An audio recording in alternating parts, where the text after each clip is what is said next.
ও মামু, একদিন আসেলা গমে মুই তোমারে খুঁজতে দিই পাগলের নান অবস্থা। এই 2 দিন ধরে গাঁজা খাই না, কোনো শাক পাতা খাই না।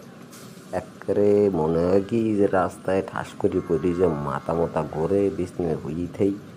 কোনো কিছু ভাল লাগে না, দুনিয়াতে সব আন্দার দেই। কারণ একটু যেরম পারো মামু মোরে একটু ম্যানেজ করে দেও। মুই তো বুঝলাম তুমি মনে হয় ভিতরে। হ্যাঁ উনি যে না, তোমার বিচরায় পুলিশে।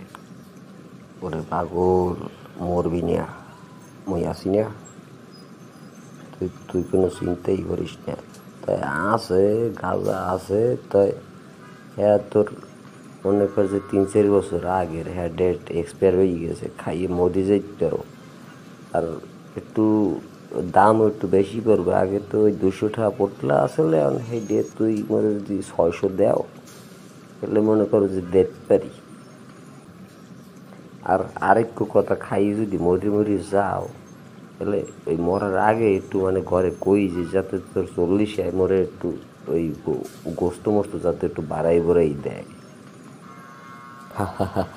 ওরে মামুরে হে, তুমি হ্যালোই চিন্তা করি না। মই যদি মরে যাই, মুই মরার পর মুই কই যাবো যে যে মোর 40 তোমারে আস্থা করু ও না থুকো, তোমার যাতে এক গরুর অর্ধেকই যাতে তোমারে দেয়। তুমি চিন্তা করো না, তুমি তাড়াতাড়ি লইয়াও গাঁজা, তোমার এই ডেট এক্সপায়ার্ড গাঁজা লইয়াও তাড়াতাড়ি। আর মানে তোমার 600 না, তোমার 700 দিব। মানে তুমি একটু জলদি করে লইও মামু, ওর অবস্থা ভালো না।